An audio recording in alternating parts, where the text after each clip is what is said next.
all that cheese and bread.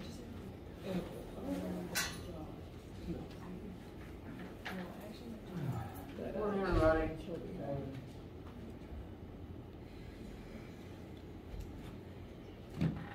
I eat lunch or do I leave for freaking meal? Decisions. You know? How y'all doing? I am looking forward to sleeping in tomorrow. I hope that good rest is ahead for everybody. I know that every class probably has you doing tests within this or the next week. So please do, in addition to all the studying you have to do, make sure to focus on resting and taking care of yourself on top of getting the grades you need. I'd argue that the rest is more important.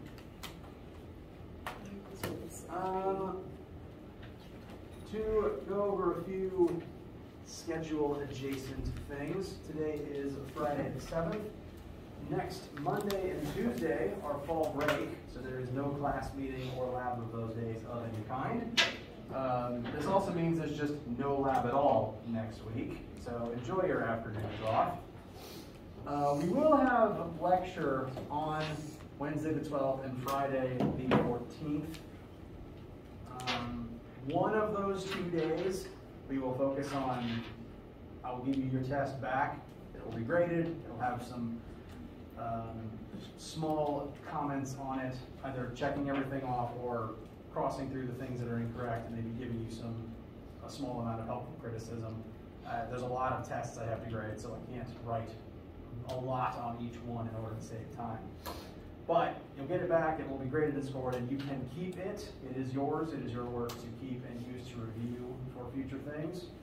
And whichever day that is between the month, the Wednesday or the Friday, we'll look over it, I'll put my answer key on the board, and we can talk through each question, and I can go over some thing, like if I notice a trend about one question being more difficult than another or a common mistake, I'll talk about it to make sure that everyone is on the same foot, on the same page. I think I'm mixing metaphors. That'll be one of the 2 days next week. I can't guarantee exactly when I will have, like which day of the two it will be. What I can guarantee is that the grades will be done by the time we meet on Friday, because Friday the 14th is when midterm scores go out. Now for this particular class, I will have your test graded by then, I will have your test factored into the score, and then the score you see will be your class average at that point, which will include your homeworks, your quizzes, your labs, and the one test up until now. So the one test is not the entire midterm score. The midterm score is just a check-in for your total average right now. Since those are due out by probably 9 a.m. on the Friday, I will have to have the test graded by then. So again, you'll have them in your hands either on Wednesday or on Friday.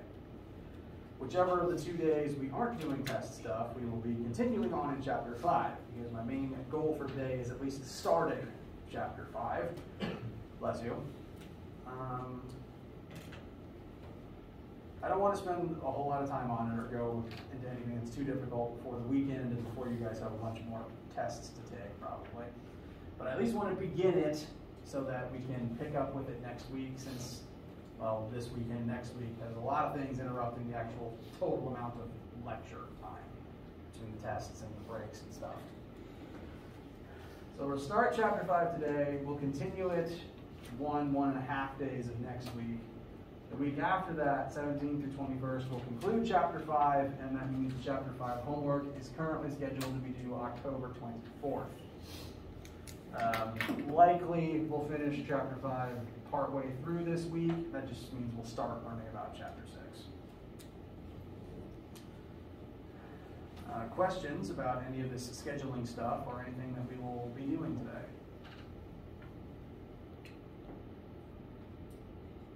All right. So,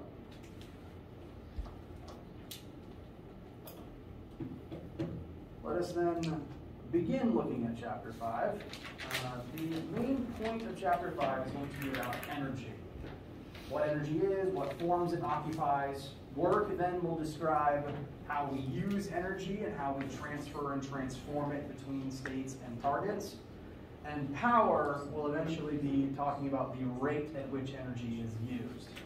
So this is a direct continuation from what we've been talking about, because force directly informs work and energy. Whenever you exert a force, you are doing work and using energy. So it is the next most related topic, and energy is kind of the next thing that is added to the list of major recurring elements through the class. First it was vectors, then force, now energy is being added to that list. Energy is very important, and we've at least discussed briefly that it is still very mysterious. The best definition that I can currently provide to you is still something that matter can possess that allows matter to do things. For the purposes of this class, that means when something has some amount of energy, that energy will either be stored in it to be used later, or that energy will be currently in use to create some effect.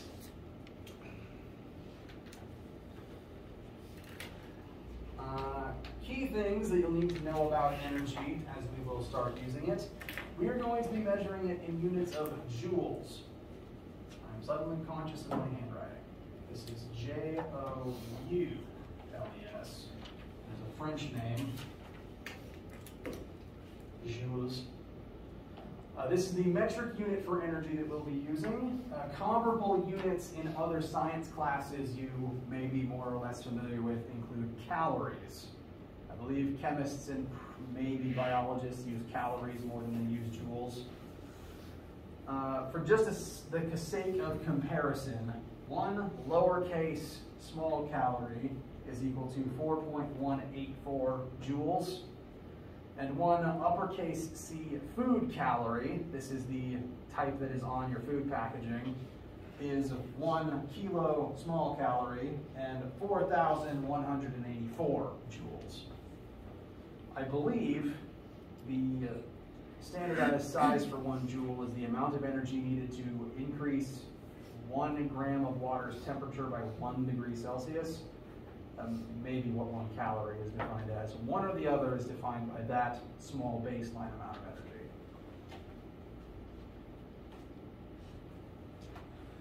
And since we're going to be talking about different forms of energy and different processes that use energy, it's worth pointing out that joules will come up a lot. There will be a lot of different things that are measured in joules, like how there's lots of different kinds of forces that are measured in joules.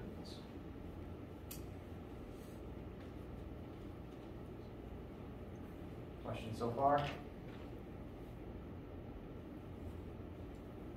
Okay. Now, humans and other life forms need energy in order to survive, and you use that energy by performing work.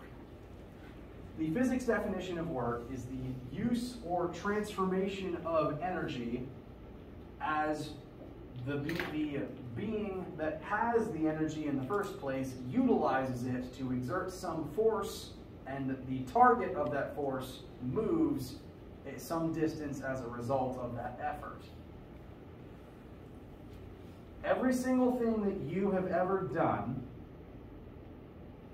there has been some amount of force and movement involved in it. Every time you pick something up and move it around, you are exerting force, and that object moves some distance. But even internal biological processes, the ones you don't see or think about, also involve forces and movement. Every time you blink, there is a force exerted on your eyelid, and your eyelid moves back and forth across the surface of your eye. Every time you breathe, your diaphragm exerts force and either expands to take in air or contracts to push air out of your lungs. Every time you move your muscle fibers move across each other, and that has the effect of moving your limbs. All of these processes are defined as work. They take up energy, they use force to move something. Since every single one of those processes takes energy, this is why it takes energy simply to be alive. You have to keep eating, keep consuming energy so that you can keep using it for all those various processes you don't think about in order to remain functional.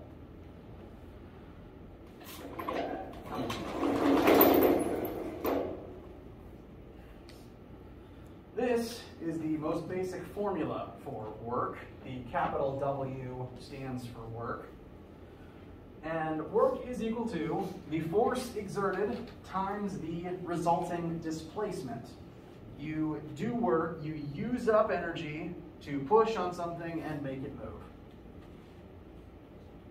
Like I said, every time there's something moving, either in your body or as a result of your body doing something, you are using force and doing work, using up energy. So, say I take this tape dispenser, I raise it into the air, I exerted a force, it moved some distance, I have used energy and done work. I think I've used this pun once before already, but if someone asks you if you've done your work yet today, you can do this and say, yes, I've done work today.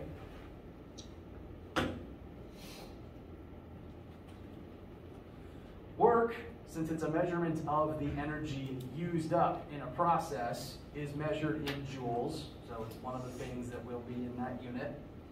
Force is still newtons, and delta x is still displacement measured in meters. Questions about this formula so far? What is the P stand? Excellent question. That's the next thing I want to talk about. This P in the formula stands for parallel. And in fact, I'd actually recommend writing the formula in your notes like this. The word processing tool that was used to create these notes didn't have access to this symbol. I prefer the symbol because P is also the starting letter for perpendicular, and that's not helpful right now. So, the P stands for parallel. I use this symbol to refer to parallel. It's just two parallel lines. And what that means is, in order to do work, the force you exert has to be I almost said the wrong thing. The force you exert has to be parallel to the displacement. Basically, if I push something to the right and it moves to the right, I am contributing to that motion. I am likely the cause of that motion. My work is actually doing something. It's creating the effect of the motion. But, well, you know what? I'll just put the example on the board, and I hope that'll help paint the picture.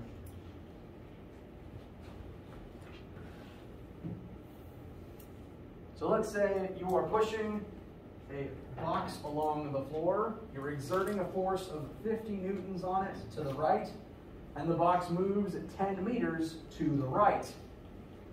How much work are you accomplishing in this scenario?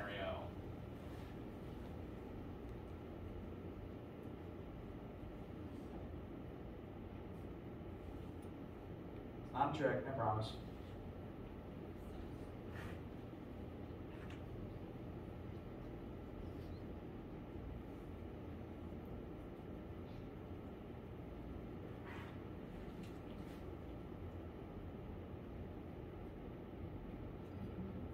Yep, 500 newtons. That was the wrong unit, sorry. That was on me, I said the wrong unit. 500 joules. Yes. You exert 50 newtons to the right, the box moves 10 meters to the right.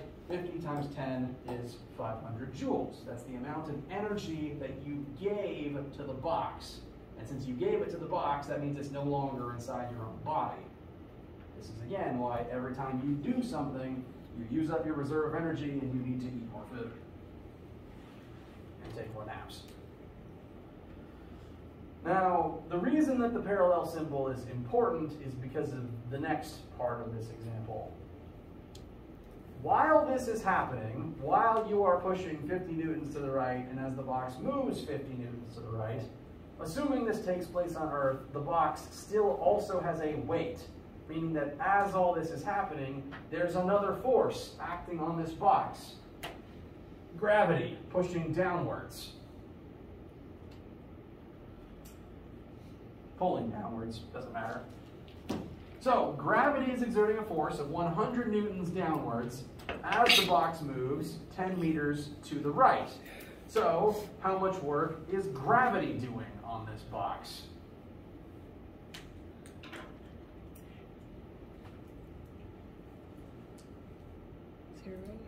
0. 0. Very good. The force of gravity down and the displacement to the right are not in the same axis.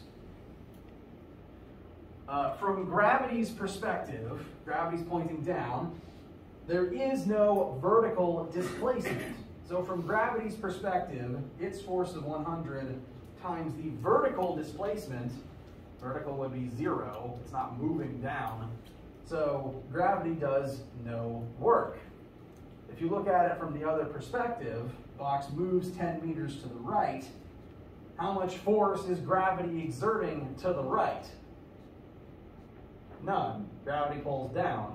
So gravity's rightward component would be 0, and so from that perspective as well, gravity does no work. This means that gravity is not accomplishing anything here. Gravity is not actually contributing to any motion, contributing to any energy transfer. You, pushing the box, are the only thing causing this movement. You are getting work accomplished here, whereas gravity's doing nothing. I mean, it's doing something, but it's not accomplishing anything. Let's say it like that. This is very similar to if I decide to simply push against this wall. Say I push as hard as I possibly can. Am I actually accomplishing any work right now as I try to push on this wall? No, it's not moving. There's no displacement term. Delta x is 0. Doesn't matter how much force I'm exerting, doesn't matter how much energy I'm draining, I am not accomplishing anything, so the wall is not actually receiving any energy. I'm just wasting my energy and pointlessly making my arms tired. So the purpose of this formula is mostly to tell you what gets accomplished in a particular action. How much energy is successfully transferred from source to target object. Because the purpose of this formula measures the transfer of energy, but also the transformation of energy. Energy can take on lots of different forms. I have some of them listed right here above the formula on the board. Kinetic, gravitational, elastic, electrical, chemical, thermal. They are all various forms of energy. They're all the same thing. They're still forms of energy. So you measure them in joules, and they can be converted from one form to another. You do this every time you eat food and move around. You eat food in the form of chemical energy. Your body stores it as chemical potential, and then eventually you will utilize it to move in the form of kinetic energy. So by moving, your muscles transform. You do work using the stored chemical energy in your body to transform chemical potential energy into actively used kinetic energy, which refers to just movement. And then, once friction kicks in, it tends to turn your kinetic energy that you were just using to move into thermal energy. You can verify this by rubbing your palms together. Friction always takes energy and just turns it into thermal, which is why the skid marks you leave when you, like if you hit the brakes real hard in your car and you like actually go and see the tire tracks that you left on the ground, they are hot because friction turned kinetic energy from your car into thermal energy in the road. So work not only takes energy from one object and sends it to another, it can also change the form that it's in. And that's one of the main things we're going to be looking at in the coming weeks, is looking at different types of energy and looking at situations and how they convert into and back from other forms. And the act of doing work is the act of that transfer and that transformation. As another example, hydroelectric power plant. Water moves through turbines. The water moving has kinetic energy, but that water exerts force on the turbines and moves them. Therefore, the water does work on the turbines. Turbines spin, generates electrical energy. That electrical energy might get stored in a battery. Most batteries store energy in the form of chemical potential energy. Various chemical reactants in the battery react to create an electron, a surge of electrons that are given off as current. Say that battery is plugged into a fan, that'll turn it back into kinetic energy, or into a heater, which will turn it into thermal energy instead. So various processes that we'll be examining that can utilize and turn energy into different forms. Questions so far? Okay. Last thing that I really want to do today is just go ahead and define two forms of energy, the first two forms of energy that we'll be using, so that we can hit the ground rolling and we pick up with them next time.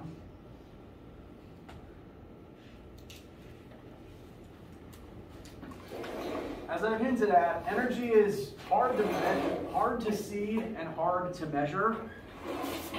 What is the easiest sign you can think of to notice that something has energy?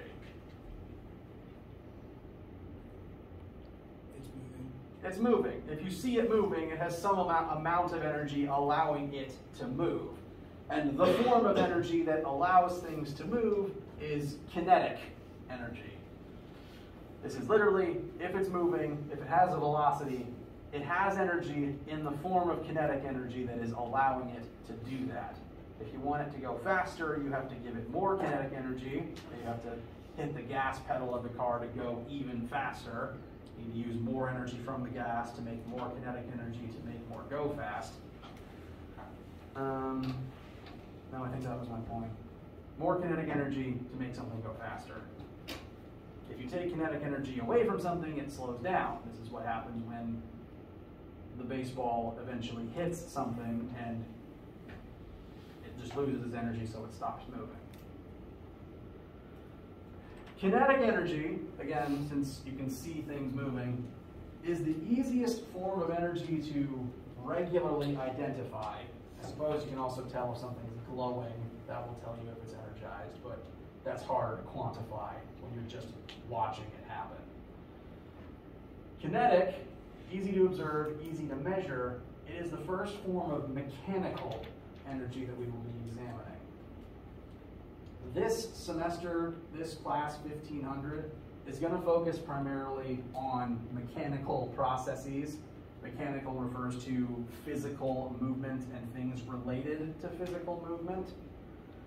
So we will be, the forms of energy we're going to focus on mainly are going to be mechanical forms of energy. That means that the forms of energy we talk about will either be movement energy in the form of kinetic, or energy that contributes to or relates to movement in some way, as we'll learn about with these other two later.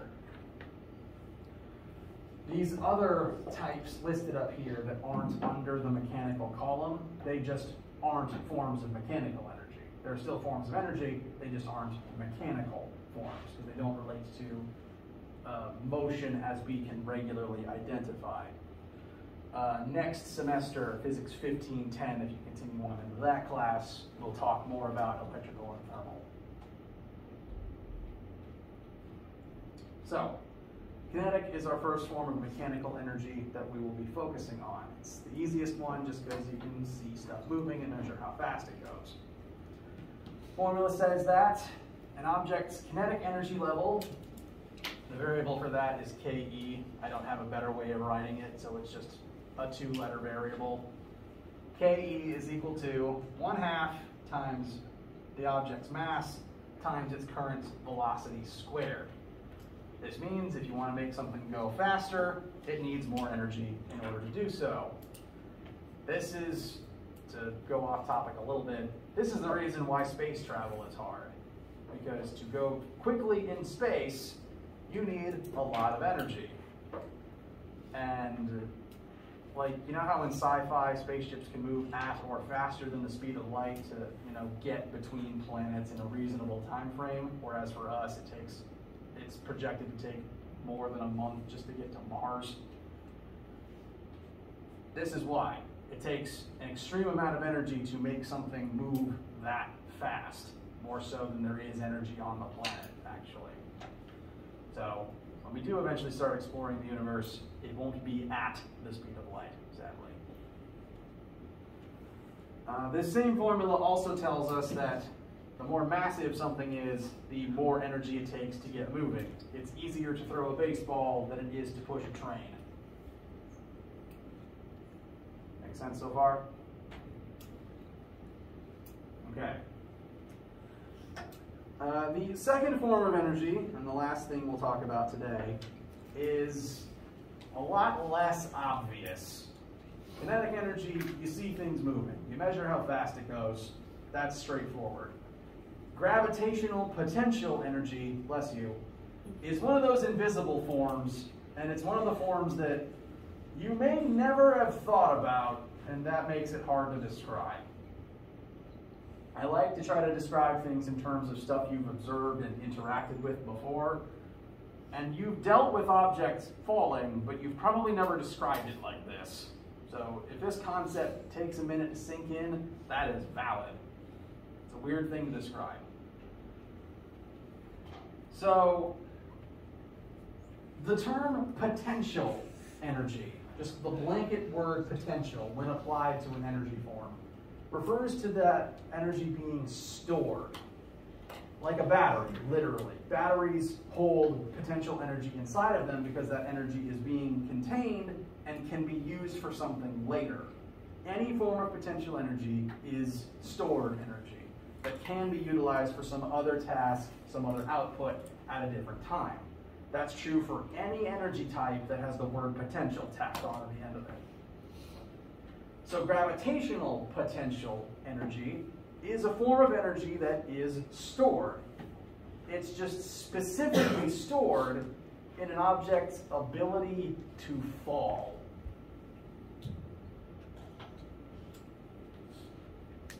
Let us say that I am holding this marker right here in the air. From your perspective, from your reference frame, does it currently have any energy that you can observe directly? Not really. It's not moving from our reference frame, so there's no velocity to try to calculate kinetic energy from. It's just sitting still in my hand. Now, when I release this object, suddenly kinetic energy springs out of nowhere. It begins falling, it begins moving, it starts picking up speed until it hits the table. Does that kinetic energy manifest out of nowhere? No. We know, well, I suppose I haven't actually talked about the second law of thermodynamics, but you've probably heard before, energy can't be created or destroyed. It has to come from somewhere and it has to go somewhere. So this kinetic energy, as it starts moving, doesn't just manifest. It was stored inside the marker the whole time in the form of GPE. The higher you lift something, the more work you have to do to get it up there. You've done that anytime you try to put something on a high shelf or even just raise it from the floor of the tabletop. You do work, you use energy to lift something to a high point. That energy that you work is gained by the object and stored in its ability to fall. And once it starts falling, that energy is released and is transformed into KE. The fact that something can fall, the fact that something can even roll down a hill, means that it has some amount of energy stored in that height above the other reference point, in that height above some lower perspective. And once the object begins descending, that energy is released and usually transformed into KE.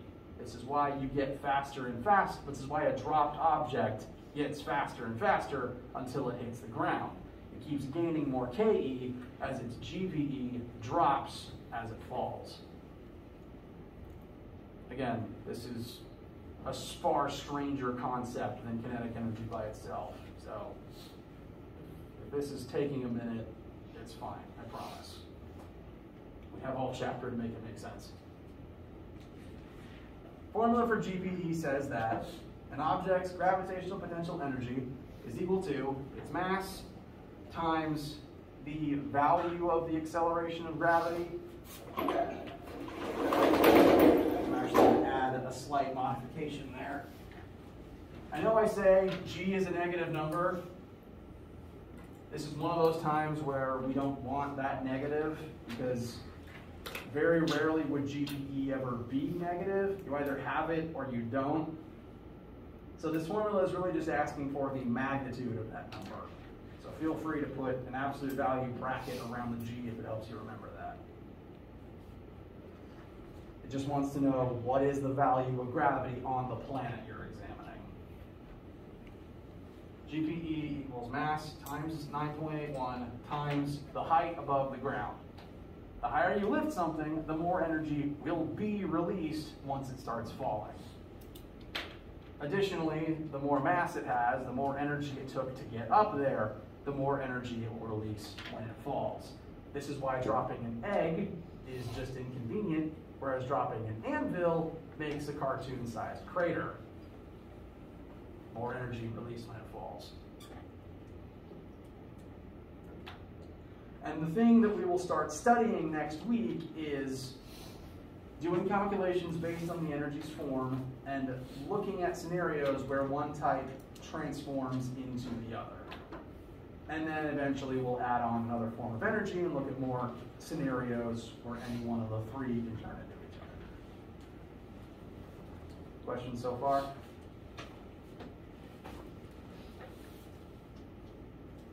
Okay.